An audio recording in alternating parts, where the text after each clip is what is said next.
Este vídeo vamos falar de compulsão alimentar. Nós já ouvimos falar disto, não é? Mas muitas vezes não conseguimos associar, ou então, erradamente, associamos compulsão alimentar a algo muito grave. Mas não, não é? Todos os dias, qualquer um de nós pode ter compulsões, não é? A compulsão é um distúrbio alimentar, mas tem uma gradação, não é? Desde leves a muito graves. É isso que nós vamos desconstruir hoje no nosso vídeo. Não é? Por isso, vamos começar aqui por ver o que é uma compulsão. Por isso, sendo um distúrbio alimentar, quer dizer que o corpo não está equilibrado. Não existe aqui uma homeostase. O corpo não tem um equilíbrio. Por isso, está a requerer mais do que, né? Mais do que o normal. Por isso, um distúrbio alimentar é quando durante um período de tempo, né? Geralmente mais de 6 meses e todos os dias, por isso para vocês verem, para ser um distúrbio tem que estar num período longo, não é? Não é na vossa semana, por exemplo, nas mulheres na menstruação, a pessoa tem a necessidade de comer mais coisas que isto passa a ser um distúrbio. Não. Tem que ser algo diário, durante um longo período de tempo, para nós sentirmos que há aqui um problema. Não é? Por isso, uma compulsão é uma pulsão a fazer qualquer coisa. É algo que nós não conseguimos controlar. O ser humano tem várias pulsões, já vamos falar nelas, não é? Mas, a alimentar. Comer grandes quantidades de coisas em curtos períodos de tempo. Isto é o que caracteriza uma compulsão. Não é? Em muito poucos períodos de tempo ou repetidamente com poucos intervalos. Não é? Há uma falta de controle no meu ato de comer. Não é? Ora, nós comemos várias vezes. Há pessoas que mal comem poucas vezes ao dia, mas há pessoas que comem muitas vezes ao dia. Ora, isto é um hábito que ele é automático. Não é pensado. Nós temos o pequeno almoço, ao meio da manhã podemos comer qualquer coisa, depois o almoço, depois um lanche, depois um jantar e se calhar uma ceia. Não é? Ora, isto como é um processo automático, nós podemos, quando temos uma compulsão, não nos apercebemos que o automático passou a estar desequilibrado. Queremos mais, né? Ou em espaços de tempo maiores. Né? Depois, quando nós não conhecemos os nossos limites da saciedade, por isso, quando é que eu estou satisfeito? Né? Nós também temos que conhecer o nosso corpo para ver. Ora, isto temos que ver aqui o histórico. Né? Por isso, é muito bom nesta situação, quando há compulsões, haver ajuda especializada, porque nós, os psicólogos, vamos ver o vosso histórico e ver aonde é que vocês têm as pulsões da vossa vida. Né? Por isso, nós, o ser humano em si, tem muitas necessidades. Né? Temos as necessidades físicas, temos as necessidades emocionais, relacionais, as biológicas e também as espirituais. Ora, nós para estarmos num momento bom da nossa vida, feliz, paz de espírito, tudo isto tem que estar equilibrado. Quando há um desequilíbrio, pode haver aqui uma pulsão. Pode haver uma pulsão para trabalhar demais, pode haver uma pulsão para conquistar, pode haver uma pulsão para a infidelidade, pode haver uma pulsão para comer, pode haver uma pulsão para não dormir, pode haver uma pulsão para a preocupação, pode haver uma pulsão para o procrastinar. Pulsões é tudo o que nos leva a fazer algo em automático, por isso nós nem nos damos conta. Por isso temos que quebrar aqui este ciclo da pulsão. Né? Ora, o que é que nós fazemos quando há ajuda especializada nestes casos? Primeiro, vamos ver a autoestima da pessoa, por isso como é que a pessoa se avalia. Né? E, não só como se avalia, como é que as outras pessoas a avaliam, porque muitas vezes não é só como nós nos avaliamos. Se nós nos avaliamos de determinada maneira e as pessoas à nossa volta concordarem connosco, isto agrava um bocado aqui a parte da autoestima. Na parte negativa ou positiva. Podemos ficar com uma baixa autoestima ou com uma alta autoestima. As pessoas pensam que ter uma alta autoestima é bom. Não, também pode ser problemático, não é?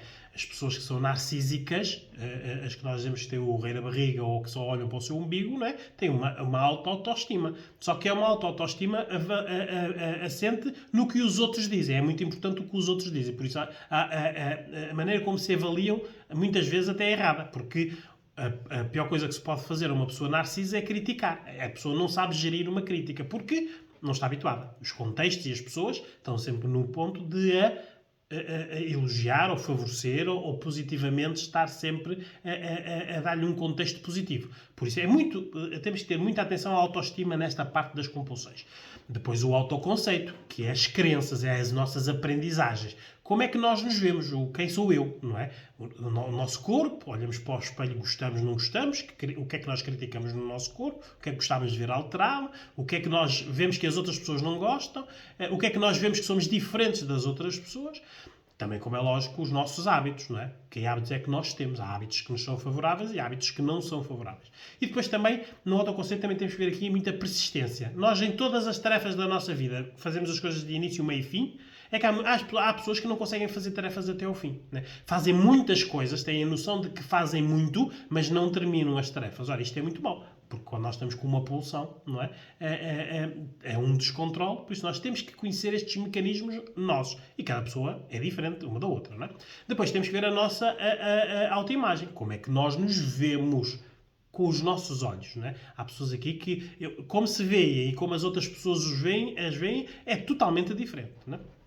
Temos de ter atenção de que nós, na nossa vida, pode haver situações inesperadas. Ora, é nas situações inesperadas que nós não sabemos gerir, que ficamos desorganizados. Por isso, pode ser situações inesperadas boas, nós apaixonarmos, estarmos focados em algo, estarmos motivados, animados, estamos em conquistar, estamos em desafio, estamos a amar, temos contextos favoráveis. Pronto, isto é um inesperado positivo. Mas há inesperados negativos, não é? Uma discussão que eu tenha com uma pessoa que me é importante, uma discussão que tenha com alguém que tenha poder sobre mim, por exemplo, no trabalho ou com o patrão ou com o chefe, injustiças, que nós não sabemos muito bem lidar com elas, rejeições, que nos fazem sempre pensar no nosso histórico. Quando nós temos uma rejeição, vamos sempre ver todas as rejeições que tivemos, que é para ver se elas são iguais ou não.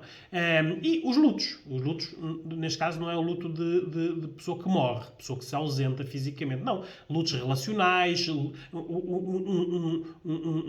fim de uma relação mal feito, um despedimento e a seguir uma desistência de procurar objetivos. Um luto é uma incapacidade de adaptar-nos a seguir a algo de maneira a que nos seja favorável. Por isso é que é um luto. Quando os lutos são mal feitos, nós ficamos desorganizados e muitas vezes fazemos coisas erradas, não é? Ora, também temos que ver aqui o ânimo da pessoa, não é? A pessoa pode ter tendência para desistir, para valorizar as coisas, os impossíveis, não é? É impossível, eu não consigo, não é? Esta parte que nós, do autoconvencimento, muitas pessoas são catastrofistas, não é? Quando estão negativas, tudo é mau. Mesmo aquelas partes da sua vida em que está tudo bem, passa a haver aqui como se elas fossem más ou estivessem prestes a acabar. Ou as pessoas que acham que têm azar. Não é? Temos que ter atenção que o azar e a sorte têm a ver com ações que nós achamos que merecemos ou não. Muitas vezes as pessoas dizem aquela pessoa tem grande sorte, mas nós não estamos a avaliar o que aquela pessoa fez para ter aquilo. Ou aquela pessoa só tem azares. Não sabemos o que a pessoa permitiu, né, para chegar àquele ponto. Por isso, sorte e azar é algo que é muito pessoal. Temos que analisar a vida da pessoa para ver realmente se tem mais tarefas concluídas que com êxito e aprendizagens. Ou tentativas de erro, que foram falhanças e sucessos não analisados. Quer dizer, que continua a repetir os mesmos erros. Não é? Por isso, como é que se combate uma compulsão alimentar? Não é? Na prática, nós temos que ver... A ajuda especializada aqui é essencial, não é? Mas conhecer os nossos limites, não é? Ver o nosso histórico e vermos o que é que nós comíamos antes, o que é que fazíamos antes, exercícios antes e agora, não é? Sempre num comparativo. Por isso, esquematizar as nossas necessidades, não é? Nós temos uma altura e um peso, temos que ver as necessidades que nós temos. Temos que organizar ao dia, não podemos organizar à semana ou à quinzena ou ao mês, não é? Tem que ser algo muito mais célere, que é para, se houver algum erro, corrigimos rapidamente, né? Depois também temos que fazer aqui uma premeditação da redução de quantidades de comidas, não é? Quando nós reduzimos, tem que ser pensado. Se eu comi uma tablete de chocolate inteira, agora como chocolate, mas com 1 ou 2 quadrados, não é? Tem que haver esta premeditação. Eu tenho que saber que estou a comer menos, que é para ter a positividade, para investir na persistência, que é para isto durar durante muito tempo, não é? Pedir ajuda, como é lógico, é essencial, não é? Pedir ajuda física nas ginásticas, no personal training, nos salões que têm as próprias massagens, muitas vezes as massagens linfáticas, a ginástica passiva. Agora já existem ginásticas por eletroestimulação, com uns coletes que se vestem. E claro, a ajuda psicológica. Vocês têm que perceber o que é que se está a passar com vocês.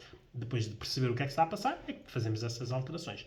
Temos que ter muita atenção, que temos que afastar pessoas tóxicas da nossa vida. Nós, quando estamos mal, não podemos ter pessoas à nossa volta que ainda nos estão a pôr piores, não é? Temos que ver também os nossos níveis de motivação. A motivação interna e a externa. A interna é aquilo que eu acho que sou capaz, a externa é aquela que as outras pessoas me desafiam, não é? Por comparativo, eu quero fazer ou ter o mesmo que aquela pessoa, não é? Temos que também ver a nossa saciedade, não é? A saciedade alimentar e emocional. Temos que ter aqui atenção também à parte física dos intestinos, que têm que ser regulares. Se não o são, temos que tratar de os pôr regulares. E da hidratação, que sem dúvida nenhuma o nosso corpo é a maior parte água, mas nós temos que hidratar, porque senão também não escoa, não é? Por isso, é bom nós suarmos, é bom nós chorarmos, por exemplo, é bom nós lubrificarmos ou ejacularmos, não é? Na sexualidade. Tudo o que é fluido existe por uma razão. Por isso, nada disto existe para ficar dentro de nós. Existe para sair, não é? E depois, temos de ter atenção à raiz de qualquer problema que nós tenhamos, que é o sono, não é? O nosso sono tem que estar bom. Por isso, esqueçam qualquer organização ou controle se o vosso sono estiver mal. Por isso, temos que começar pelo sono. Eu comecei o vídeo a dizer que isto pode parecer que a compulsão alimentar é para pessoas que têm graves problemas alimentares. Não.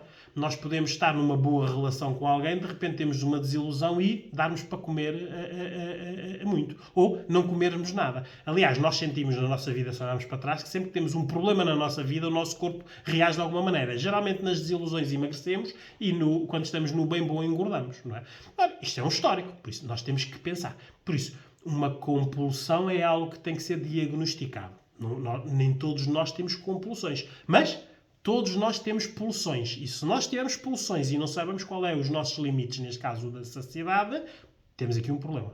Certo? Por isso, o que é necessário é peçam ajuda para se conhecerem melhor.